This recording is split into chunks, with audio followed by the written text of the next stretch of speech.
welcome to the BullCast podcast. I'm Katie Pickler, and with me today is Court Winsett. Good day to you, Katie. Were you trying to decide what day it was? Or I was time, trying to or decide afternoon, what morning? time of day it was. Yes, exactly. Goodness. Oh, yeah, we're all a little crazy after the Snowmageddon. We also have Cameron Spann. Hello, and I also don't know what day it is. This week is weird. I'm not sure what time it is. I'm not sure where I am, really, if I'm being completely honest.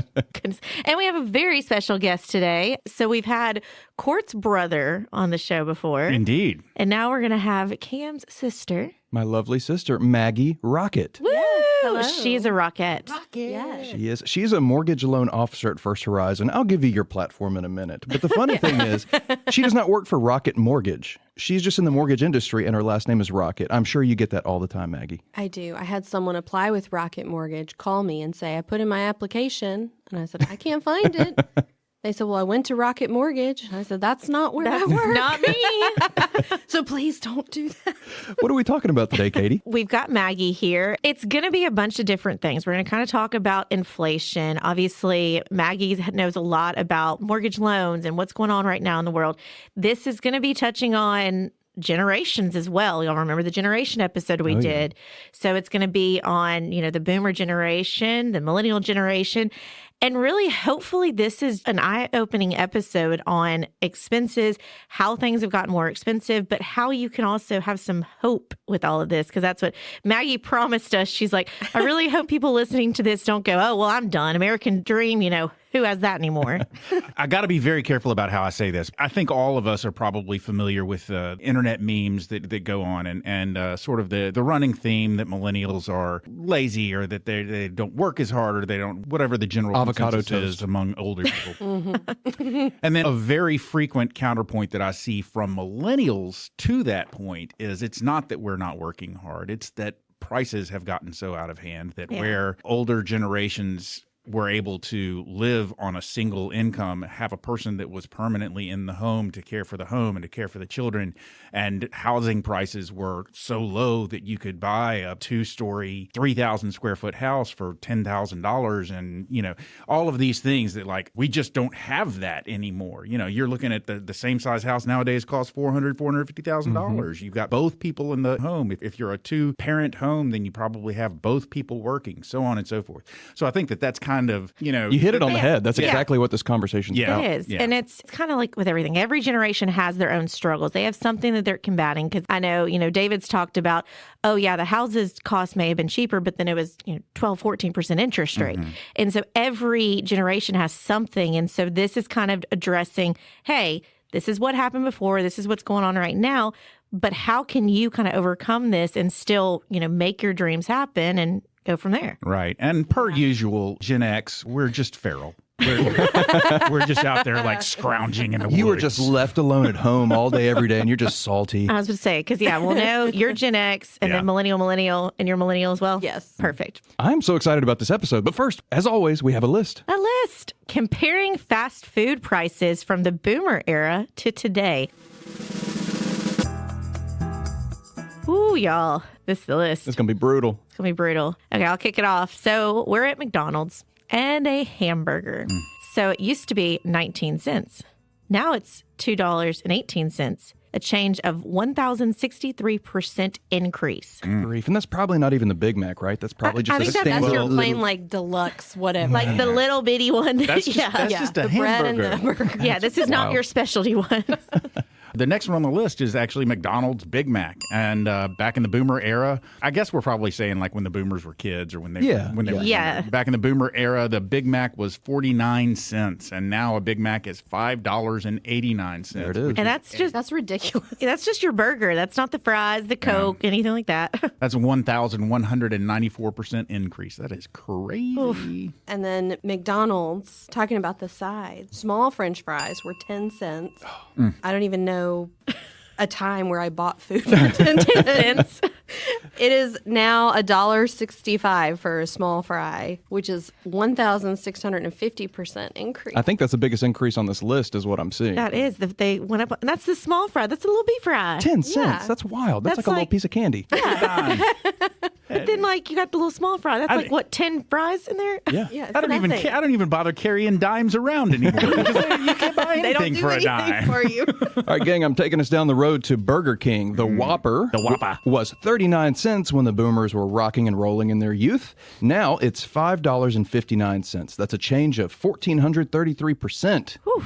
Okay, now let's go to the Frosty. And this is probably like your plain Frosty, the chocolate one, not the, when they get special with their white chocolate one. Oh, That would they be- had a pumpkin spice pumpkin Frosty, one, and yeah. I wanted to go to somebody at Wendy's and just slap them in the face. So if you had your quota, then you could get a Wendy's Frosty.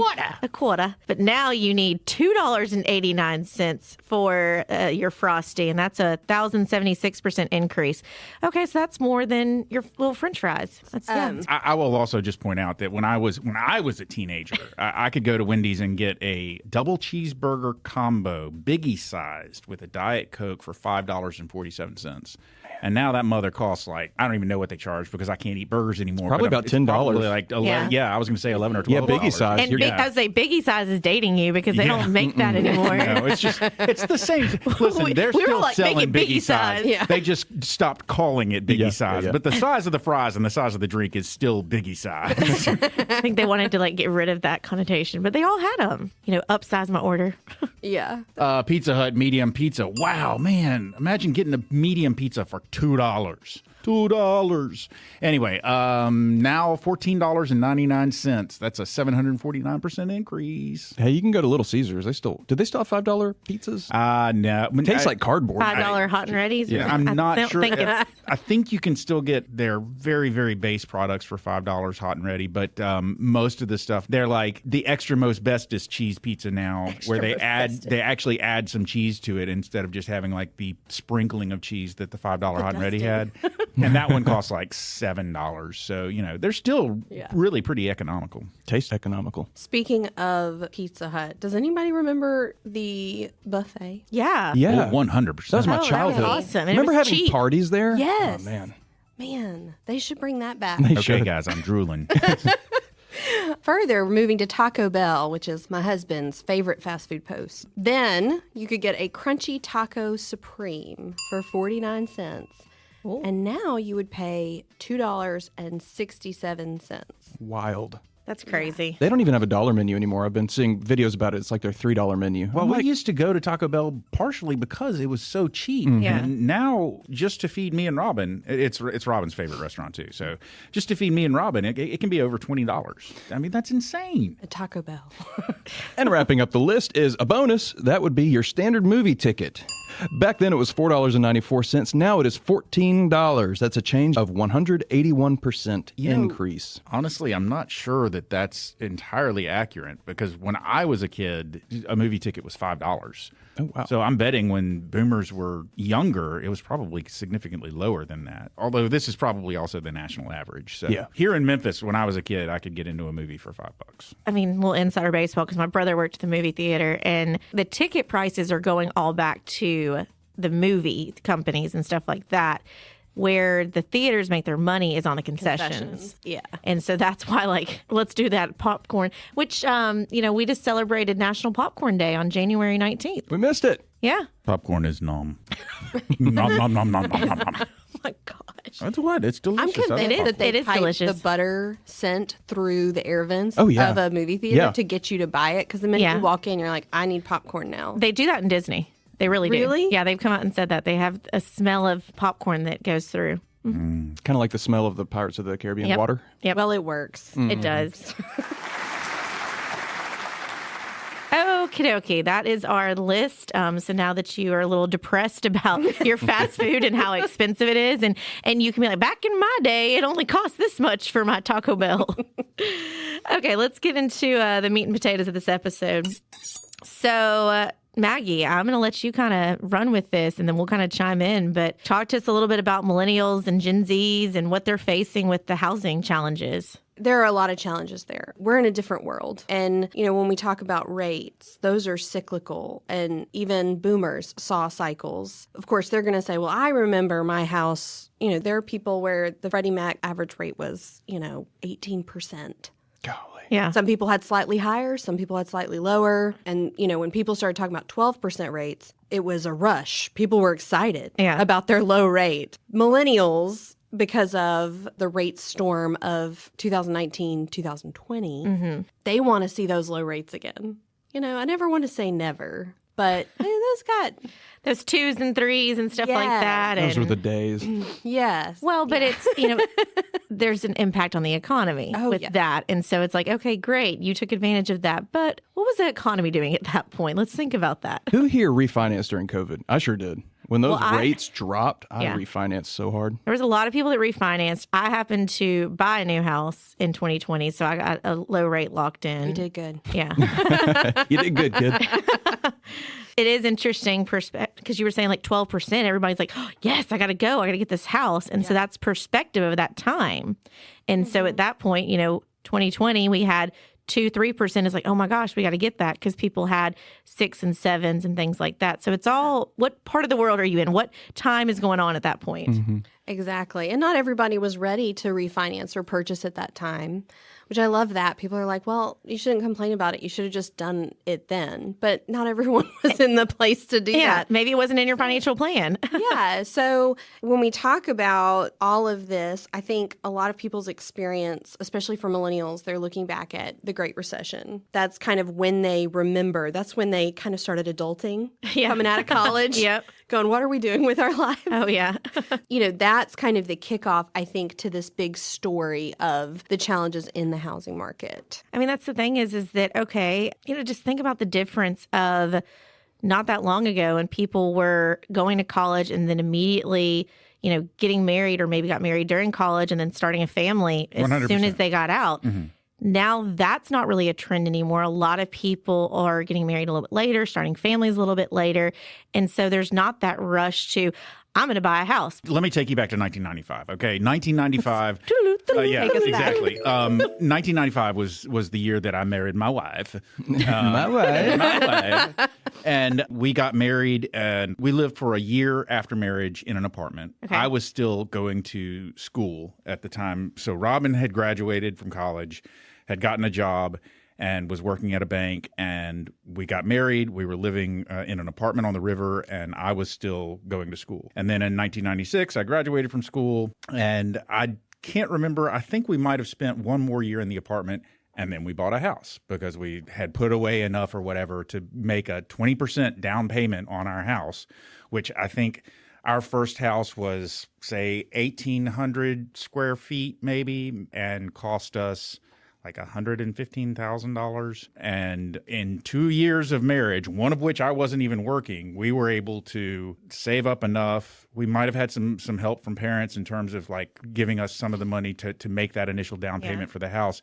But then we were in a house, and that would have been, let's say, like in 97 that we were in the house. And then by 98, we were having a kid. Our first kid was born in 98. So, over the course of 3 years, we got married, bought a house, had a kid. And we had a lot of life in 3 years. Yeah. And, we had, within 7 years of our marriage, we had already reproduced as many times as we were going to. And, we were done with that part. And we were like, okay, what else do we do now? Nowadays, that just doesn't happen. I mean, 95. Okay. So median home prices since 95 have tripled, but the amount of money that people are making has not seen that same kind of increase. The wages are relatively flat in the same time that we've seen such an increase in the pricing of houses. So where in 1980, you could get a home for like 3 times the median income. Now it takes 7 times the median income. So housing prices have gone up significantly. I doubt very seriously. I think our starter home, what we considered a starter home, I think now probably goes for $350,000. That's the stat that millennials are latching onto, where it says today it requires 7 times the median income. They're like, that's not fair. No one else had to deal with this. And it is kind of fun to reminisce. Our first house in Memphis in 2013, we bought it for $101,000. It was 1,000 square feet, 1 bathroom. It was tiny. We sold it 5 years later for $118,000, which is not a big increase. We were looking on Zillow the next year. That girl sold it for $200,000. Yeah. A 1,000 square foot house. Yep. Wild. Why would you buy a house that size for that amount of money? Our house we bought in 17 and sold in 22, and almost doubled. Whoa. And that's relative to markets. Certain markets, when the rates were very low, saw the fight, the competition, people offering crazy amounts of cash over asking price. Which caused that. But yeah, different markets saw that. But I thought that was ridiculous that in Louisiana, you're going to see, oh my goodness, it's doubled its value in just a few years. Okay, look at it. We talked about fast food before, but it's the same thing with the thing about houses. It's the whole supply and demand. It's what's going on. It's different areas like you think about in the Memphis area. Okay, there's certain areas of town where there's lots of land people are building. There's other parts that it's locked in. You have to buy an existing home. And so there's not a lot of houses for sale. And so people can get away with paying a lot more or asking for a lot more because they know people are willing to pay what they have to get into this certain. Yeah, they want the school districts or they want the safety or things like that. And so, yeah, when you look at that number of 3 times versus 7 times of the income needed, then it is a gut punch. You're like, well, that's not fair. But then we've got to look at everything else going on right now and figure out. I'm not necessarily so interested in what is fair or not fair as much as I am just, don't judge us based on the life that you lived 20 years ago or 40 years ago. What I experienced in 95 is not what people are today are experiencing, but what I experienced in 95 is also not what my parents experienced in 65 or 70. Exactly. It's just different, and it may favor one group over another in some aspects, but we're not really necessarily talking about fairness here so much as we are just awareness. Yep. Be aware that situations change and you're not comparing apples to apples when you compare people nowadays to people 2 decades or 4 decades ago. Completely different worlds we're living in. A couple other stats that millennials are latching onto, and we can unpack these if you want to. One is millennials graduate with an average of $30,000 in student loan debt, significantly higher than boomers. And many millennials face delayed career advancement due to the recession, impacting long-term earning potential. Abby and I combined, we had $40,000 of student loan debt. And we knocked that out in the first few years of marriage. We were like, pay it, pay it, pay it. Like freaking Dave Ramsey over here. Get rid of it, get rid of it. And I'm glad it's gone. Our final payment, I emailed the loan people. I said, I'd never want to hear from you again. It just felt good. It was cathartic.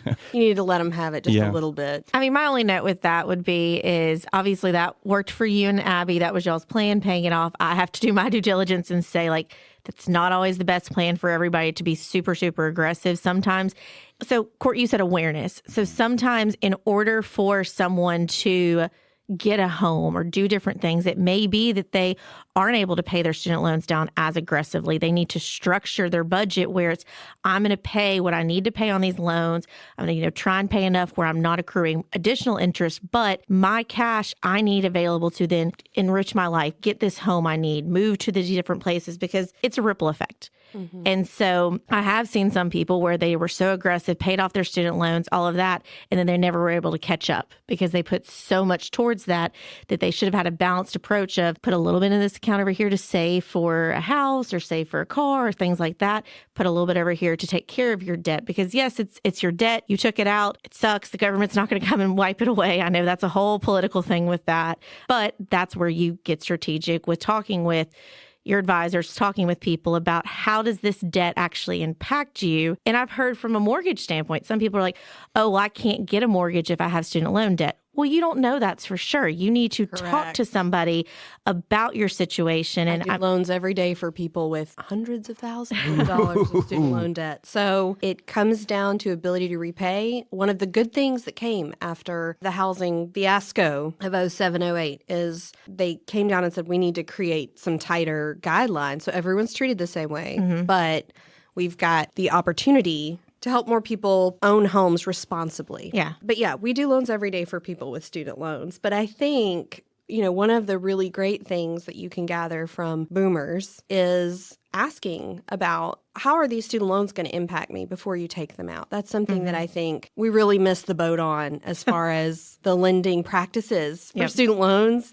And now there's a whole generation that's kind of caught in that. So I think for future generations, let's share that knowledge and that those do come due. But it's eventually. It's kind of like, we had the housing issue and a lot of people talk about that. Make sure you don't buy too big of a house. Make sure you don't get in these situations. So then not only did consumers' mindsets change, but also, as you said, practices were put in place to make sure y'all were being fair with people, that you're not letting people get into these situations if they don't show that they can repay. And so I think our student loans are going to be the thing that then trickles down to the next generation of, okay, got to think about houses and student loans. But you're right. It's so much of it is just awareness. It's understanding of what you can and can't do, what fits within your situation. And again, we're big planners over here. If maybe you go to a lender and they say, we can only do this now. Financial planners, all of that will be willing to work with you on how to get to your goal if that's what you're wanting to do. And don't just take I can't get a house until you at least try and ask the questions. Absolutely. And if you're serious about buying a house this year or in the next 3 years, or you have a grown kid that's talking about wanting to own a home, get in touch with a lender. Don't make assumptions based off what TikTok or social media is telling you or the news.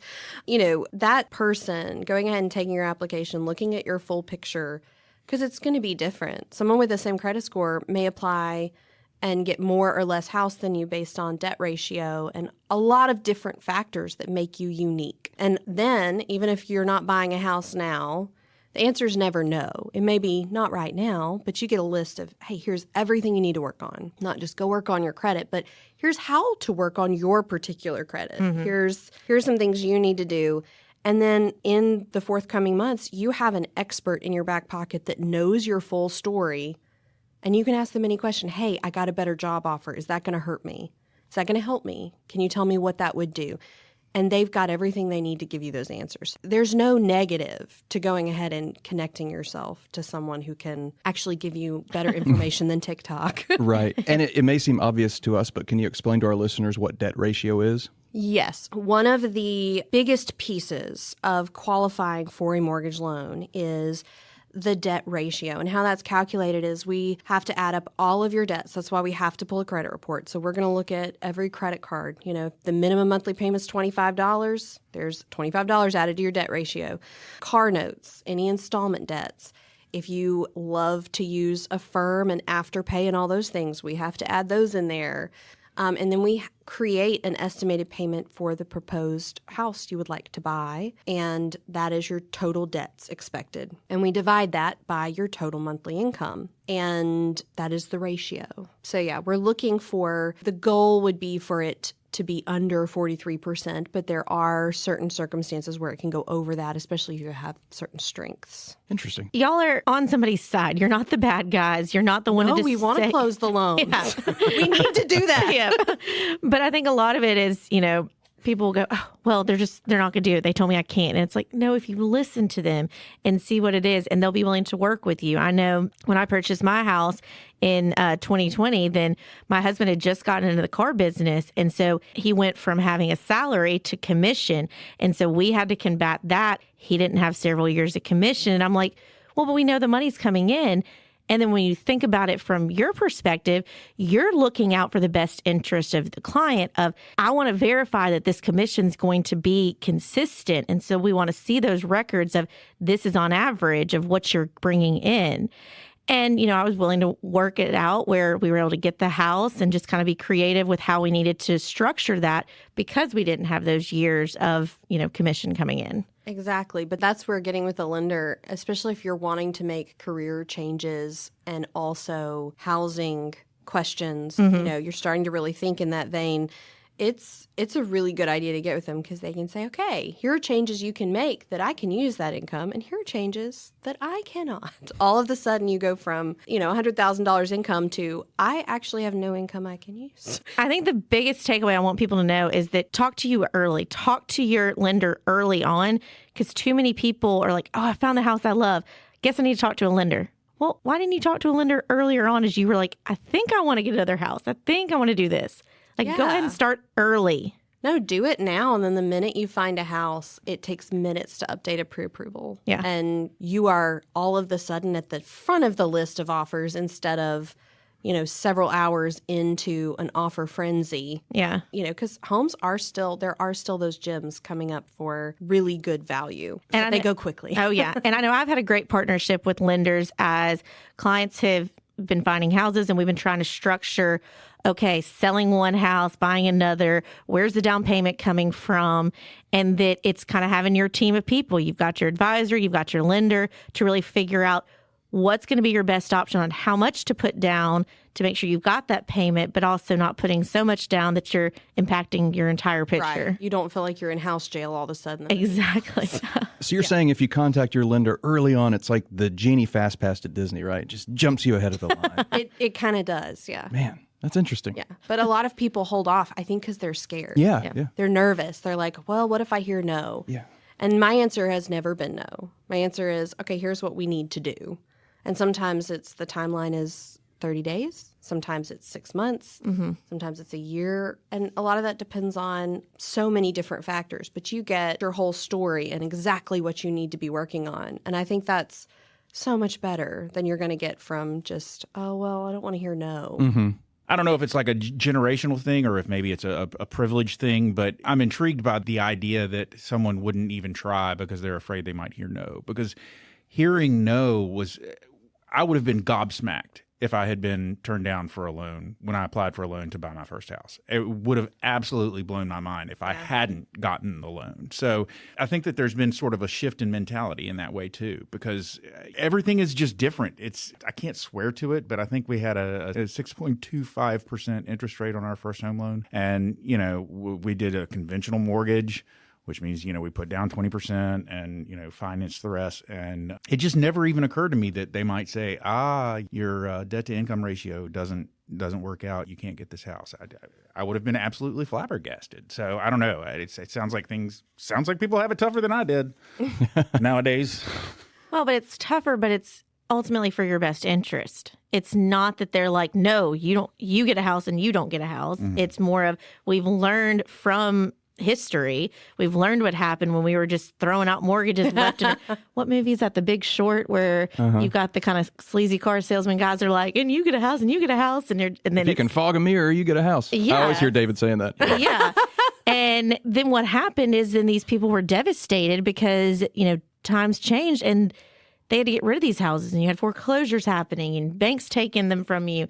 And so there's guidelines in place for the betterment of you to put you on the right track. And so while, yes, it may take a little bit longer, ultimately it should put you in a better situation, which I know is frustrating to hear because it's like, well, no, I just want them to give it to me. Yeah.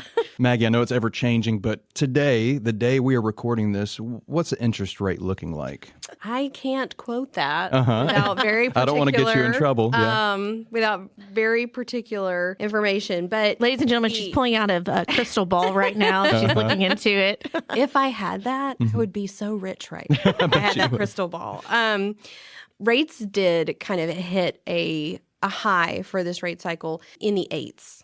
Okay, we saw that kind of before the holidays, and then we saw a retreat from that, which has been a breath of fresh air. So we're kind of looking in the 6s. Now, a lot of that's going to depend on your sales price, how much of your down payment, your credit score is playing a really big role in how that's calculated now. Fannie Mae, Freddie Mac, there have been different ways that they're pricing now based on that. So, everybody's situation is going to be different, which is why I can't say the rate today is. Right. But I will say, for a lot of the people that kind of have been sitting on the sidelines, this is a good time to go ahead and start putting your toes back in the water and give that a shot. And also, you mentioned putting 20% down in 1995. And I think a lot of people are still under the understanding that I've got to save up 20%, even while rent has doubled or tripled for me in the last few years. And you don't. First-time homebuyers can put down as little as 3%. There are 100% loans out there. There's, people who aren't first-time homebuyers can put down as little as 5%. Mortgage insurance is a whole different animal that actually can be helpful to people who are paying sky-high rent and can't save up 20%. But there That's are lots helpful. of, there are lots of things out there that have been created to help the first-time homebuyer or the people that are feeling strapped by the cost of life versus income not increasing at the same rate. This has been a fascinating conversation. We've been hanging on to point one for a while. Well, I was going to say, you actually hit on another section of the talk is actually cost of living versus wages. Yeah. Well, and I want to just bounce back. Credit score has been said several times. And that's what, go back and listen to our credit score episode. We told you that is such an important number. And, Maggie said this, but I want to say, she threw out an interest rate number, but there's so many factors that go into that. I know my husband was saying he saw a car to somebody the other day, and they had an interest rate coming in that was 26%. And that was a true testament. You could tell immediately, there's something going on with that credit score of that one.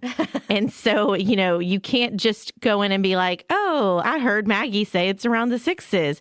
Well, if your credit score is in the tanker, then that may not be the case. Yes, that changes the picture for sure. Yeah. But that's why a lender's great, because they can also look at it and say, okay, here are the things that are hurting your credit, and here's how we can help it in X amount of time. I just want to point out that there is an expression that goes something like this. Oh, that'll really tank your credit score. And then Katie managed to take that expression and then turn it into something new and wonderful that I'm like picturing like an oil tanker, because she said, your credit score is in the tanker. And so I love it, just shipping off down the sea. I like it. It's we've thrown your credit score in a tanker. It's sailing off into the sunset. You might as well say it's getting bye-bye. away from And if you're not careful, it'll be the Titanic and just sink. You better hold the rope and pull it back because it's gone. Okay, cost of living versus wages. Wages haven't kept pace with the rising cost of living, particularly housing. Court, do you want to take the boomer stats and I'll combat it with the millennial stats? Sure, that sounds like a fun way to go. Just disclaimer, I'm not a boomer. But I'm not. okay. You're the closest thing to a boomer in this room. All right, data and statistics comparing boomers' buying power versus millennials and Gen Z, while the Gen Xers are just out there still being feral. Median income for boomers at age 30, $48,000. Median income for millennials at age 30, $44,200. Median home price for boomers when they were 30 was $24,800. Get ready for this one. Median home price when millennials were 30, $309,400. Oof. Oh. Man, gut punch. 2023. In 2023, only 25% of homes were considered affordable for the median income earner, compared to 50% of homes being considered affordable back in 1980. Good grief. In 1970, a teacher could afford a house on a single income. Today, even two teacher salaries might not be enough to afford a median-priced home in many areas. Okay, I'm going to do something a little bit nerdy for just 2 seconds. Nerd out, baby. Stick with me. Ladies and gentlemen, you've heard us refer to median. If you don't remember your grade school and high school maths, there's something called median, there's something called mean. The mean would be the average if they were to take all of the wages all over, and add them all up and then divide them by the number of total wages. That's your average or your mean income. Your median income takes the spectrum of salaries of a particular segment of whatever, and the full spectrum. It finds what is the income, the single income data point that is exactly in the middle from the top and the bottom. So if you were wondering what the heck median is, that is what the median is. And that's your math lesson with Court Windsor. Maths with Court. And Court's not even particularly good at maths. So Better than me. That's why I'm a communications major. I mean, the rising housing costs have obviously increased since the 70s, and the reasons for that is supply and demand. It's building material cost, limited land ability, because I mean, that's a big thing, especially in this area, is they're not making any more land. And so it's, start building on top of each other or knocking things down. And so it all plays into it on why things are getting so much more expensive. And it's, as you saw with comparing the French fries, it's getting more expensive to have the products. 10-cent French fries. You want to talk about student debt? The hot button? I mean, I will start this off by, again, saying that I find that we're in a really interesting time, because when I was growing up, my parents raised me that college was the be-all, end-all. Mm-hmm. It wasn't whether or not I was going to college. It was, I am going to college. The only question is where. And that was all based on this idea that a college education would provide you with a better living and better job prospects than if you just went out into the workforce with only a high school degree. And I think on average, even today's statistics will show that on average, someone with a college degree has higher earning potential than someone without a college degree. But the fact of the matter is that when you take into consideration the amount of debt that a lot of people are going into just to get a college degree that they're not even sure they need or want because they don't know what they want to do, it really is striking how silly that seems, especially when you consider the inflationary prices that we're seeing for a college education. That combined with debt, combined with the usefulness of the degree,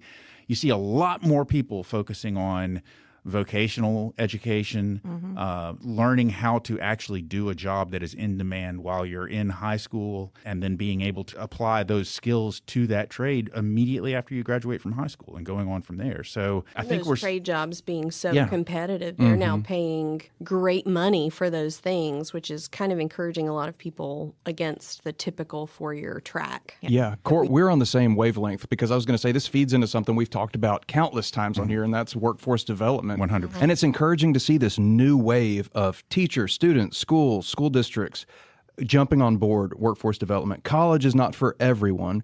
Maggie, you know our dad was college or nothing. I told him I kind of want to go to L.A. and pursue acting, and he's just like, shut up and get out of my face.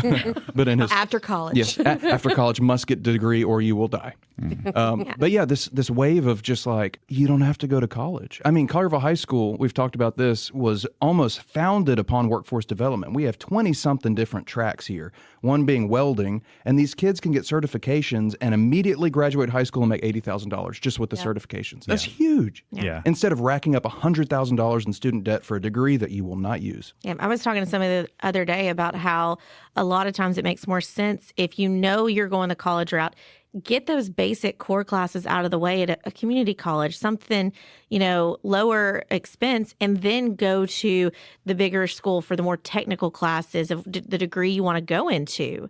But I mean, that's the thing is that make sure you do your research and just not, I'm going to go to college and I'll figure it out. Like, that's expensive to be figuring it out. So again, I'm going to drop a time bomb for y'all. I don't remember exactly. So these numbers, don't go checking historical data and then calling me up and saying, like, you got this wrong. But back in 1992, my senior year in college, when I was looking at schools, the most expensive school that I looked at was a private university that would have cost $20,000 a year. A year.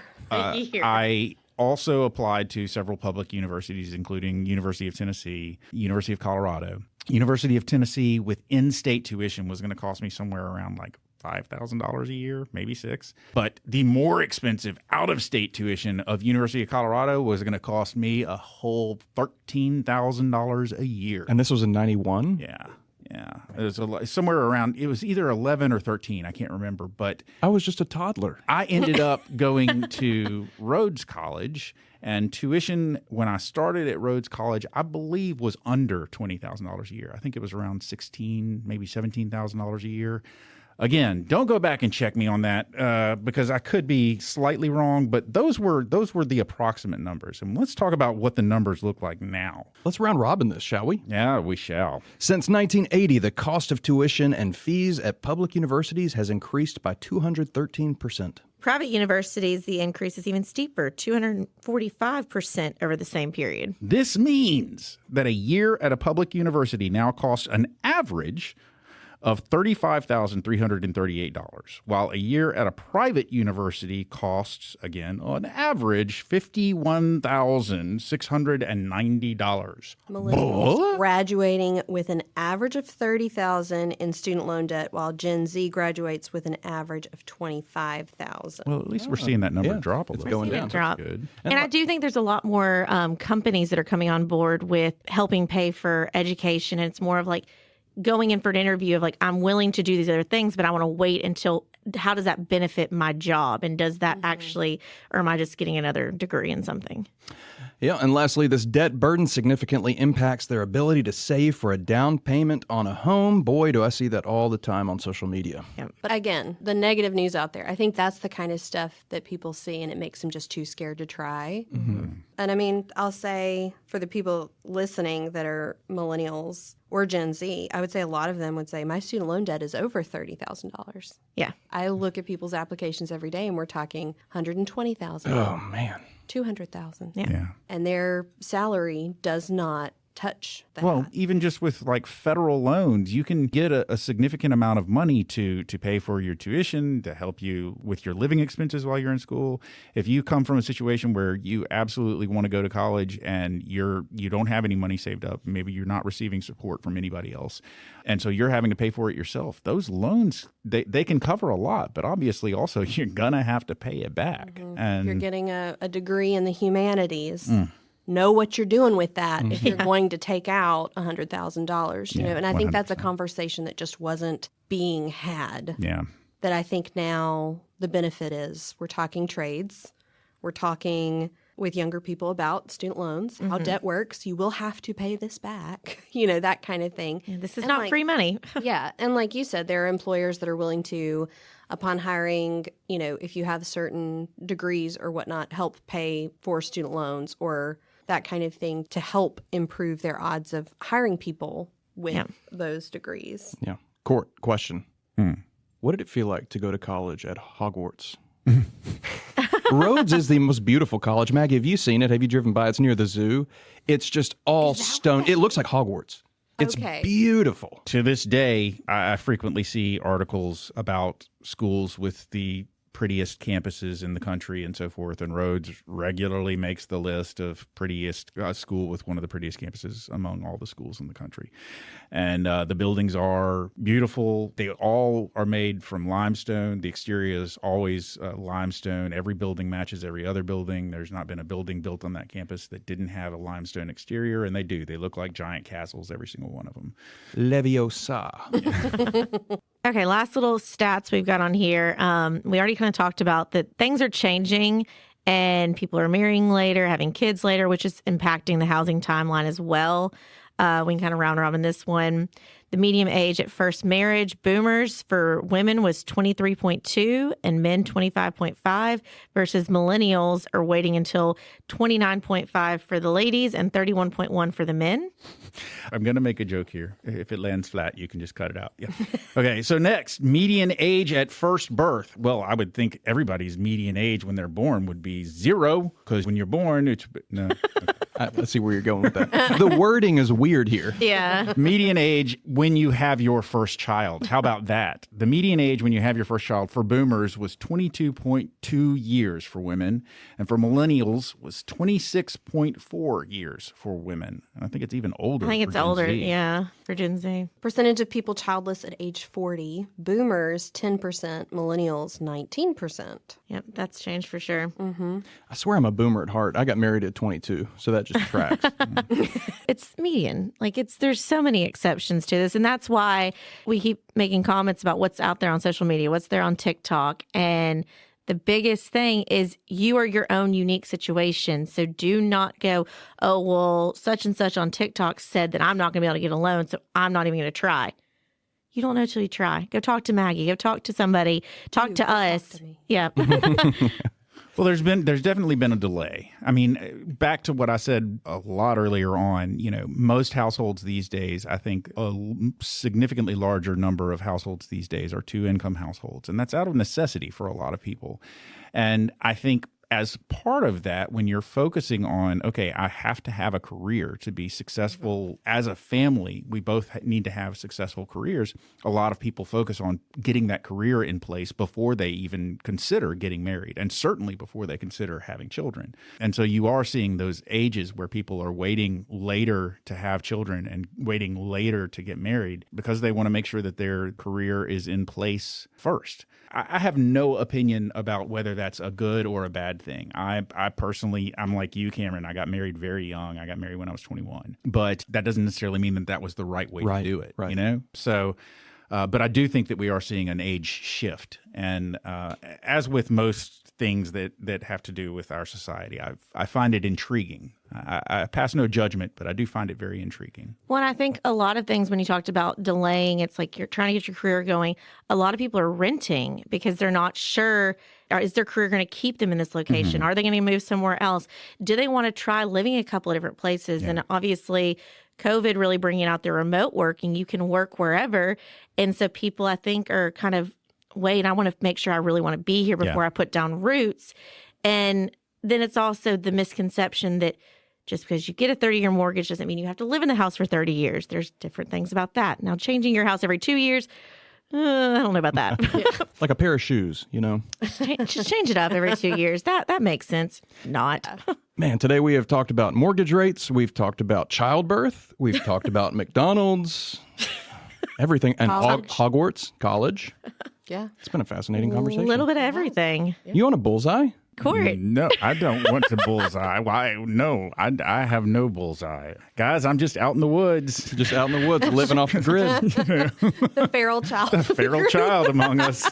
I'll do a quick bullseye. As a millennial, it is really hard not to compare what the boomers experienced, but just try to separate yourself. Like you said earlier, it's a different time. Inflation rates were disgusting back then. At least our rates are better now, right? That's a positive. So just take everything with a grain of salt.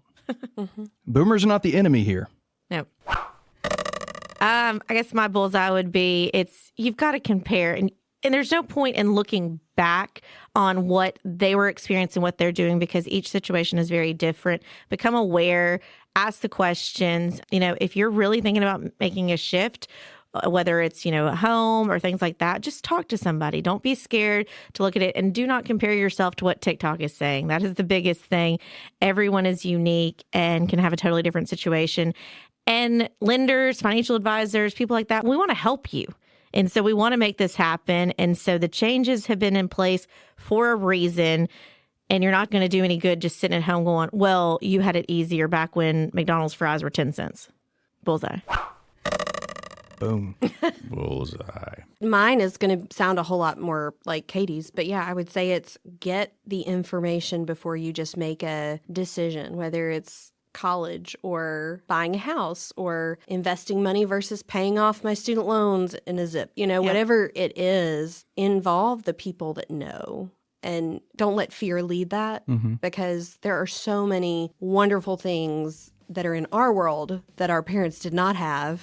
Let's utilize our resources, our people. Let's get a dream team together. And Dream team. Yeah, and take action. Take hold of things and figure out where you are, what needs to happen, and make it happen. Bullseye. Bullseye. Before I forget, how can people find you? Yeah. You can Google Maggie Rockett First Horizon. Rocket, not Rocket Mortgage. Not Rocket Mortgage. Although Siri does sometimes connect people to me that are trying to tell her to call Rocket Mortgage, and that's fine. Hey, that's I love great. to talk to them too. But you can Google me. You can email me. I'm Maggie, MAGGIE, .Rockett, ROCKETT, @firsthorizon.com. And I'd love to chat. Any weird questions you have, I've seen it. You've seen it all. I feel like I've seen it all. Oh, ladies and gentlemen, there's the closing bell. You've made it to the end of yet another episode of the BullCast podcast. If you liked what you heard and you'd like to hear more, please feel free to go to your favorite subscription service and sign up to have our podcast beamed directly to your device every single Thursday at noon. If you'd like to find out more about Nicole, Cam, Katie, or Court, please feel free to go to our website. That is bullcastpodcast.com. We've got bios up there. You can drop us a note. Make a comment about this episode or any other episode, or suggest a topic you'd like to hear us talk more about. Plus, we've got some pictures, but if you like pictures and you'd like to see even more pictures, we've got a handle on Instagram. That Instagram handle is @BullCastPodcast. We also have an X handle, although I really don't like to push it all that much anymore because... Elon. Whatever. Anyway, that is also @BullCastPodcast, and we have a Facebook page. That is BullCast, the podcast. But, ladies and gentlemen, as we have mentioned many, many times, Cameron, Katie, and Court all work for a place called Pickler Wealth Advisors. And if you'd like to find out more about what we do, find out what we can do for you, find out about our amazing team and our boss, David Pickler, please feel free to go to that website. That website is picklerwealthadvisors.com. That's advisors with an O. Not an E. Ladies and gentlemen, we have given you more than enough to be going on with. So, for now, I'm Court. I'm Katie. I'm Cam. I'm Maggie. And we done.